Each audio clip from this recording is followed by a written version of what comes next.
All right, guys. I thought we would check out this IGN video, how to get good at fighting games. I saw one before. They did one before, and I really enjoyed it. Really enjoyed it as a video. I thought it was really great. Like, so I haven't seen this, but I thought we'd check this out. How to get good at fighting games. It's like an IGN video. Let's check it out. I have a lot of friends who play video games, but among them, very few who play fighting games. And that's a bummer because I love fighting games. But I also understand that it's not the easiest of genres to break into. While simple inputs, auto combos, and modern controls may make it easier for people to get in at a casual level, if you're not thinking about the buttons you're pressing, you're basically just playing a fancy video game version of Rock'em Sock'em Robots. And just like how you're not going to discover the depth of boxing by playing hours of Rock'em Sock'em Robots, you're also not going to learn what's fun about fighting games if you're just focusing on mashing single button auto combos. So if you're interested in fighting games but feel like you don't even know where to begin when it comes to learning how to play them or enjoy them on a deeper level, here are some tips to get good at them. The 2D ones anyway. Nice. That looks like the new Avatar Before game. we start, just a quick note. This is a massive topic that can cover everything from the most basic of basics to high-level concepts and techniques that you'll see pros utilize regularly.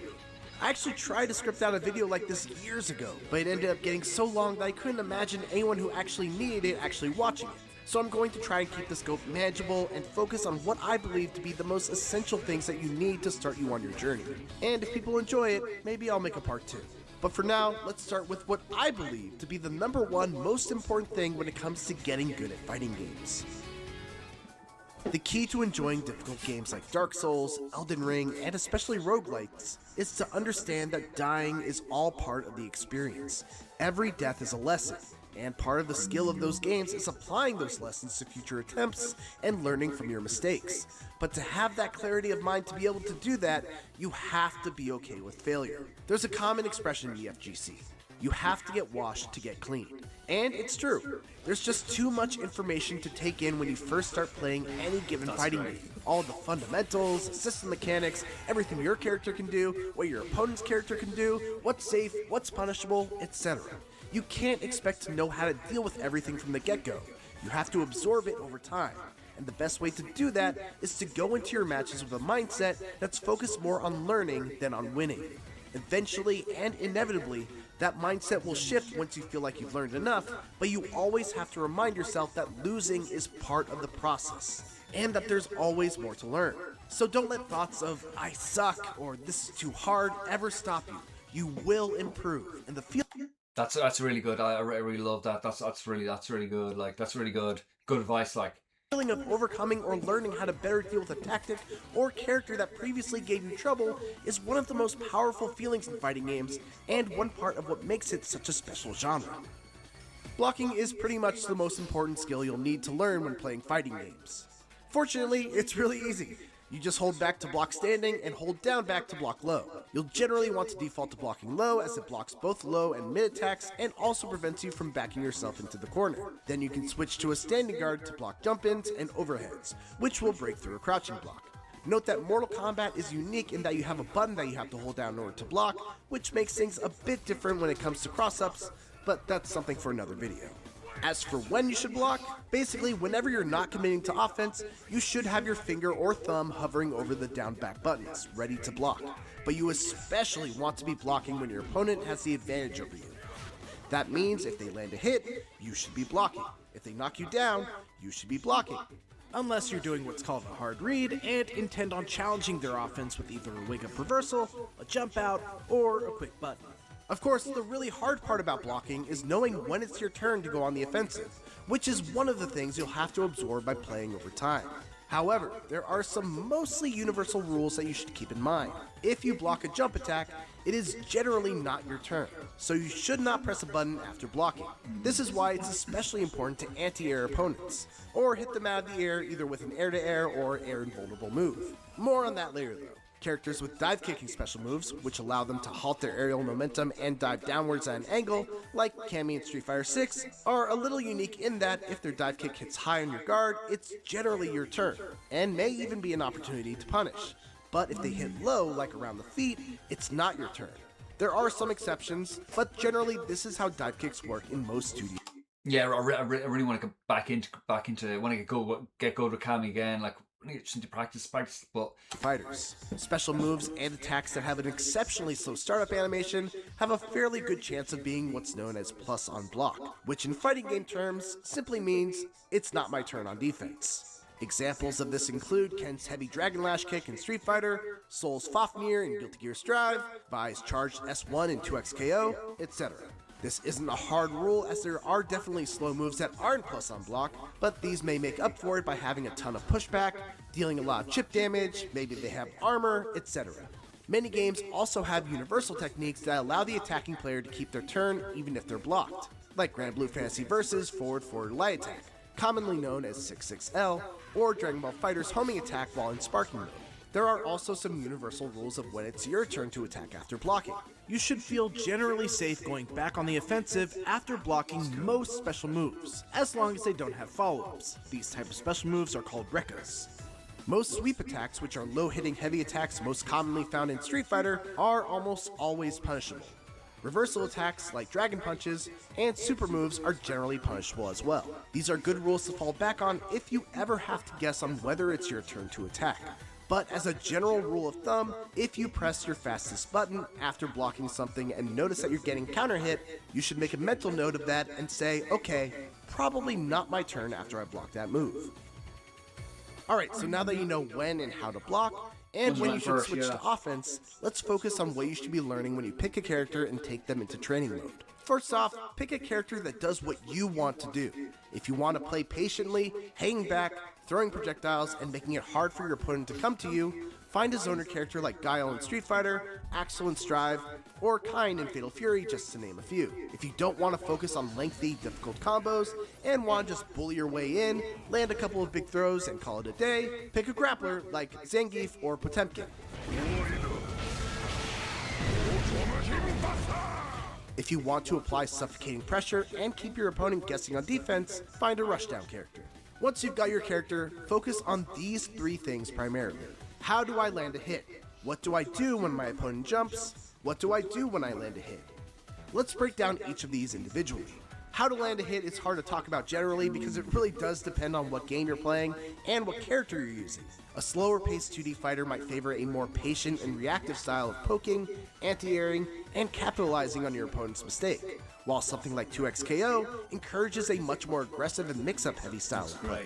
In any case, here are some of the ways you'll be landing hits in fighting games. Think of this like your toolbox, and credit to glossary.info.net for these definitions.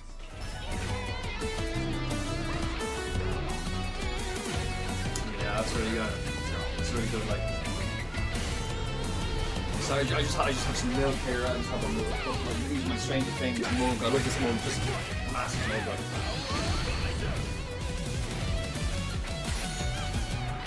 I haven't actually watched Stranger Things. I'm not actually subscribed to Netflix. I should subscribe, but like to watch Stranger Things. But I love this mug. It's just a massive mug. I'm just drinking milk like a fuck.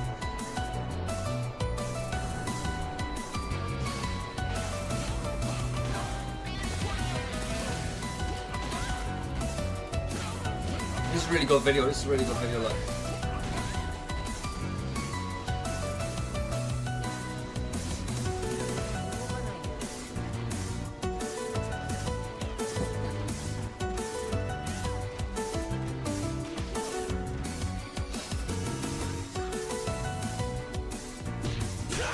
To attach back, leave a very small gap between them.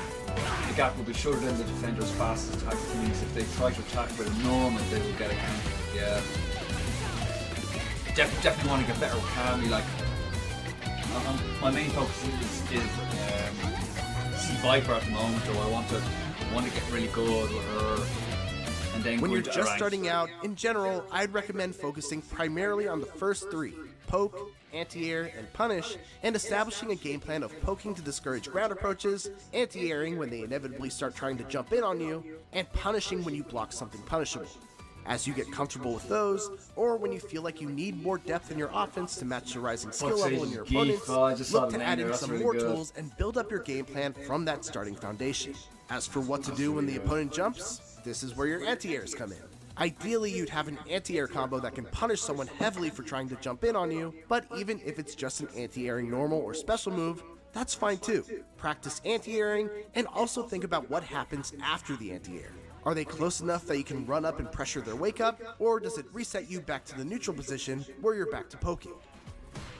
And what do I do when I land a hit? This is where it's time to put that combo you've been practicing to use. Remember that it's more important to learn an easy combo that you can land 100% of the time than it is to learn a harder, more damaging combo that you drop half the time or more. Most fighting games these days have perfectly serviceable combos that you can learn within the game's own teaching tools. Try to have a combo for the following situations: a quick light attack combo that you can use without spending any resources and can punish moves with a short punishment window, a more damaging combo that uses resources, whether that's an EX special move, a super move, or both, and typically comes out of a slower and stronger starting attack, a corner variation that can squeeze some extra damage in the corner,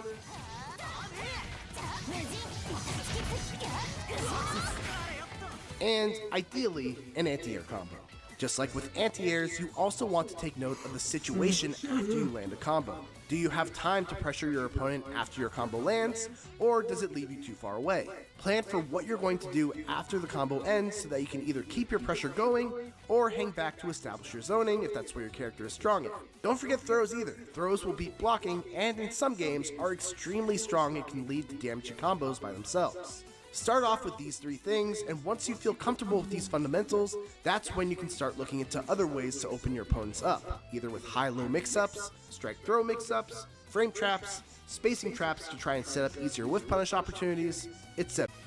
You'll notice in the previous point that I left out jump-ins as one of your main methods of landing hits that you should focus on. That's because jump-ins, while extremely rewarding and easy to pull off, come with a lot of risk.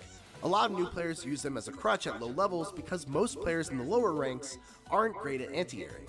This leads to a hard to break habit once you start climbing higher in the ranks and the players start picking up that you're a jumper, and they proceed to anti-air every single jumping attempt you make. Similarly, wake-up reversals are a very powerful technique that can get an aggressive enemy off of you, but the risk-reward balance is not in your favor. You land an invincible reversal, you deal a decent chunk of damage, and reset the situation to neutral. That's not bad, but if they block it, you are very likely going to lose a substantial amount of life, and then just repeat that same situation. Now, of course, this isn't to say that you should never jump or do an invincible reversal. It's always good to show that you're willing to use them as a tool, and you can use the threat of them to get yourself out of bad situations. But you need to be extra careful not to become predictable, and primarily use them for when you think the opponent isn't looking for them. That's good. That's really good. That game looks great. A big mistake that a lot of players make is that they learn a combo and then autopilot the whole combo regardless of whether their first hit was blocked or not. This is bad because a lot of the times the final hit of a combo is unsafe on block, which will lead to getting punished. So one of the skills that you will have to learn is what's known as hit confirming. So, for example, a very simple but effective Kami combo is light punch, crouching light kick, crouching light punch, light or medium spiral arrow. When I do this combo, I am autopiloting the 3 normal hits, but then I'm visually confirming whether or not the first 2 hits landed. If they did, then I would do the full combo, ending with spiral arrow. But if they don't, then I stop at light punch and switch to blocking, since light punch by itself is safe when blocked. Yeah, that's good. This is a crucial skill, and I highly recommend practicing it by going into training mode, setting the dummy to random block, and letting the full combo rock if all the hits connect, and cutting it short if they're blocked. The most powerful techniques in modern fighting games are often the ones that every character gets to use. In Street Fighter 6, you have drive rushes, parries, and drive impacts. In Grand Blue, there's the aforementioned 6-6L. In Stride, you've got Roman cancels, active tags, and 2x KO. The list goes on and on. Again, there's just too much to go into every single one of these, so I'm just going to leave it as a general note that one of the best ways to get good at fighting games is to make sure that you have a firm grasp of what all the universal mechanics are and how you can use them to either open an opponent's guard, escape pressure, start your offense, or deal with something that's otherwise very cheap. As mentioned at the very beginning, there's so much more that we could cover. But this video is already pretty long for a beginner's guide, and if you did make it all the way to the end, well, thanks a bunch. I hope. Yeah, it's really good video. I love the IGN sort of videos like that. Like, they did one before on fighting games, and I thought it was really good, really good video. But really good. Like, but thanks very much for watching. If you did, definitely smash that like button if you like this kind of content. Thanks very much, and I'll catch you in another video. So see you then. Bye.